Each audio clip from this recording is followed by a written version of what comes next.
അടുത്ത വാർത്തയിലേക്ക്. കുറഞ്ഞ നികുതി ഘടനയിൽ വീര്യം കുറഞ്ഞ മദ്യം വിതരണം ചെയ്യാനുള്ള ബജറ്റ് പ്രഖ്യാപനത്തിൽ ഭരണപക്ഷത്ത് മുറുമുറുപ്പ്. കൂടിയാലോചനയില്ലാതെ പ്രഖ്യാപനം നടത്തിയതിൽ മുഖ്യമന്ത്രി വി ഡി സതീശനെ നേരിൽ കണ്ട് അതൃപ്തി അറിയിക്കാനാണ് എക്സൈസ് മന്ത്രി എം ലിജുവിന്റെ തീരുമാനം. ആശങ്ക ദൂരീകരിക്കണമെന്ന് AICC ജനറൽ സെക്രട്ടറി KC വേണുഗോപാലും ആവശ്യപ്പെട്ടു. വീര്യം കുറഞ്ഞ മദ്യത്തിന് ബജറ്റിൽ നികുതി ഇളവ് നൽകിയതിൽ പ്രതിപക്ഷം വിമർശനമുന്നയിച്ചതിന് പിന്നാലെയാണ് കോൺഗ്രസിലെയും മുന്നണിയിലെയും പൊട്ടിത്തെറികൾ. വകുപ്പ് മന്ത്രി അറിയാതെയുള്ള തീരുമാനത്തിൽ പ്രതിഷേധം അറിയിക്കാനാണ് എം ലിജു മുഖ്യമന്ത്രി വി ഡി സതീശനെ കാണുന്നത്. ആശങ്കകൾ ദൂരീകരിക്കണമെന്ന് AICC ജനറൽ സെക്രട്ടറി KC സർക്കാരിനുണ്ട്. മാത്രമല്ല, ഒരു പോളിസി ഡിസിഷൻസ് ഏതായാലും സംസ്ഥാനത്തെ ബാധിക്കുന്ന ഗവൺമെന്റ് തീരുമാനങ്ങളിലെ നയപരമായ തീരുമാനങ്ങളിൽ പാർട്ടിക്കകത്തും ചർച്ചയുണ്ടാവും.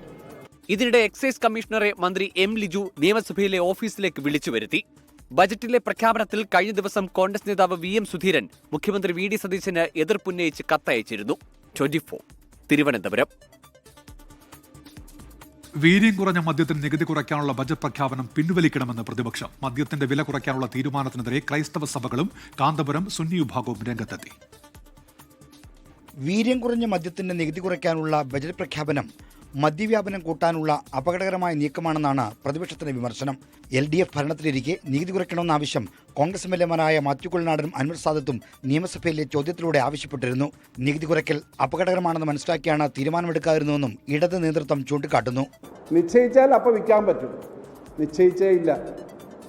അങ്ങനൊരു മദ്യത്തിൽ നിന്ന് കിട്ടുന്ന 100, 500, 600 കോടി അല്ലെങ്കിൽ പിന്നീട് 1000, 2000 കോടിയുടെ ഒരു സെഗ്മെൻ്റായിട്ട് വന്നാൽ അതിൽ നിന്ന് കിട്ടുന്ന പണം വന്നാൽ നമ്മുടെ കൊച്ചുകുട്ടികളും നമ്മുടെ ഇതുവരെ കുടിക്കാത്ത ആളുകളും കുടിക്കുന്നൊരു ശീലം എന്ന നിലയിലേക്ക് വരണ്ട എന്നൊരു തീരുമാനം ഞങ്ങൾ ആലോചിച്ചെടുത്തുകൊണ്ട് തന്നെയാണ് അപ്പോൾ അത് കൊടുക്കാഞ്ഞത്. ഇത് നടപ്പിലാക്കേണ്ട ഈ തീരുമാനം പിൻവലിക്കാനാണ് ഗവൺമെൻറ് തയ്യാറാവേണ്ടത്. വീര്യം കുറഞ്ഞ മദ്യത്തിന്റെ വിഷയത്തിൽ UDF-ന് വ്യക്തമായ കാഴ്ചപ്പാടുണ്ടെന്ന് മാത്യു കുഴൽനാടൻ നിയമസഭയിൽ പറഞ്ഞു.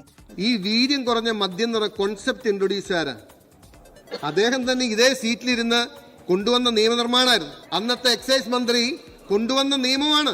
അപ്പൊ എനിക്ക് തോന്നിയത് ആ സമയത്ത് നെഗോസിയേഷൻസ് വെയർ ഓൺ.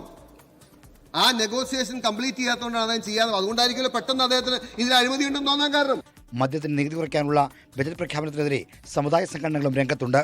നടപടി ജൻസി വിരുദ്ധമാണെന്നും പിണറായി സർക്കാരിന് നടപ്പിലാക്കാൻ കഴിയാതെ പോയ പദ്ധതി VDS സർക്കാർ അടിച്ചേൽപ്പിക്കരുതെന്നും KCBC മധ്യവർത്തി സമിതി ആവശ്യപ്പെട്ടു. വീര്യം കുറഞ്ഞ മദ്യത്തിന് നികുതി ഇളവ് നൽകാനുള്ള ബജറ്റ് നിർദ്ദേശം ലഹരിക്കെതിരായ പോരാട്ടത്തിൽ വെള്ളം ചേർക്കലാണെന്ന് മലങ്കര ഓർത്തഡോക്സ് സുറിയാനി സഭ കുറ്റപ്പെടുത്തി. സർക്കാർ തെറ്റുതിരുത്തണമെന്നും മലങ്കര ഓർത്തഡോക്സ് സഭ ആവശ്യപ്പെട്ടു.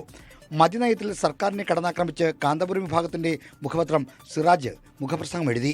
വാക്കാണ് വലുതെന്ന് പലവട്ടം പറഞ്ഞിട്ടുള്ള മുഖ്യമന്ത്രി പുതിയ നയവുമായി മുന്നോട്ട് പോകരുത്. തെരഞ്ഞെടുപ്പിന് മുമ്പ് പറഞ്ഞതിനോടും പ്രകടനപത്രികയോടും നീതി പാലിക്കണമെന്നും സിറാജിലെ മുഖപ്രസംഗം ആവശ്യപ്പെട്ടു. 24 തിരുവനന്തപുരം.